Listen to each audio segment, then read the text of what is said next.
कहते हैं कि जो मुझे याद करते हैं, जो मुझे स्मरण करते हैं, उनके लिए मैं रात की नींद त्याग देता हूं। भगवान बोले जो मुझे स्मरण करते हैं, तुम रात को 12 बजे भी भगवान को याद करोगे, ठाकुर आधी रात को भी तुम्हारी प्रार्थना सुन रहा होगा।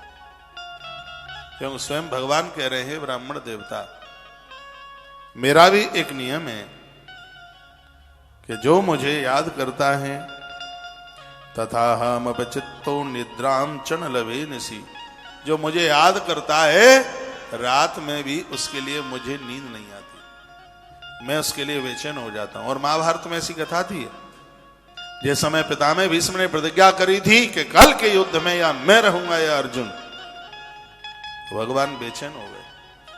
ठाकुर जी को नींद नहीं आई, वो रात में ही खड़े होकर अर्जुन के पास पहुंच गए और कहा, बुढ़ऊ की प्रतिज्ञा सुनी है तूने? अर्जुन ने कहा, सरकार, पितामह की प्रतिज्ञा सुनी है। तो खड़े हो जाओ, कोई युद्ध को जीतने को कोई उपाय खोज ले। अर्जुन ने कहा था, अब तो मरना ही है, भीष्म पितामह को कौन जीतेगा? अब तो सोच रखा है कल तो मरना ही है, तो सो सा के खा पी के मरे। इसलिए गोविंद आज मैंने बहुत भोजन किया, पहली बार खाया है। कृष्ण बोले, वो कृष्ण को अर्जुन बोले, मैंने तो वनवास की यात्रा में भी इतना भोजन नहीं किया जितना आज मैंने खाया। अब नींद आ रही है, भोजन करके तो नींद आती ही है, अब कल तो मरना ही है।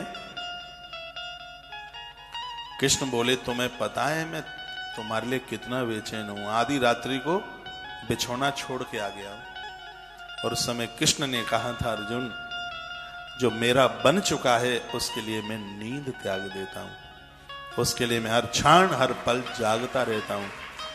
भागवत जी में भगवान यही तो बोल रहे हैं, कहते हैं, तथा हम तक चित्तो निद्राम च न लवे निसी, जिसने अपने आप को मेरा बना दिया है, रात में मुझे नींद नहीं आती, उसके लिए मैं नींद त्याजित कर देता हूं। ऐसे दयालु भगवान को भी भूल कर जो इधर उधर भटक जाते हैं तो दुर्भाग्य ही है। और उससे क्या कहेंगे, अस प्रभु छाण भजे जे ही जाना, ते नर पशु बिन पूंछ विसाना। वो तो जंगली पशु है जो भगवान को छोड़ करके इधर उधर भटक गए। भगवान ने कहा कि हे ब्राह्मण देवता, मेरा भी संकल्प है, शिशुपाल जैसे लोगों को मैं पराजित करके ऐसे उठा करके ले जाऊंगा, वह मुझे रोक भी नहीं पाएंगे, जैसे भेड़ों की टोली में से शेर अपना शिकार उठा के लेके चला जाता है। भगवान तो सिंह है, वहां कोई कुछ नहीं कर पाएगा। तामान यस्य उन्मथ्य राजन याप सदान मृदे, उनको ऐसे मत डालूंगा जैसे लकड़ी के घर्षण पर आग प्रकट हो जाती है।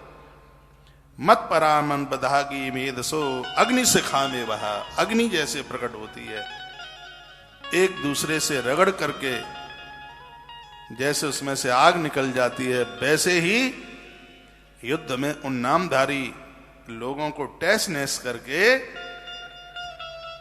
और मैं रुक्मिणी का वर्ण कर लूंगा।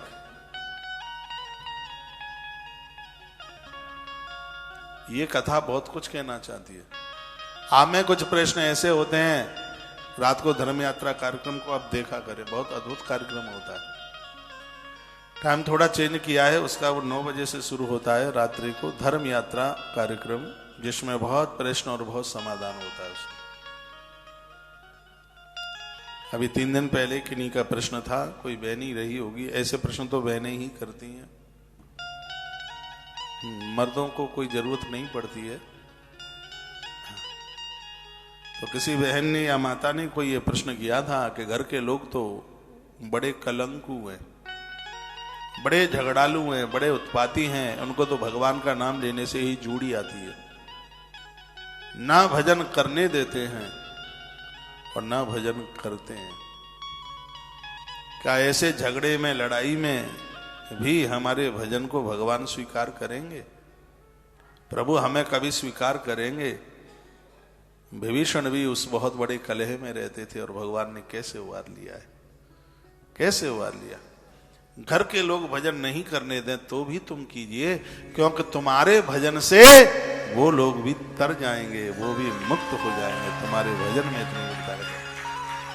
भगवान कहते हैं कि बहुत बड़े कष्ट में फंसा हुआ मेरा भक्त, मैं स्वयं जाकर के उसको बीच में से उठा लेता हूं, अपनी शरण दे देता हूं, अपनी गति दे देता हूं।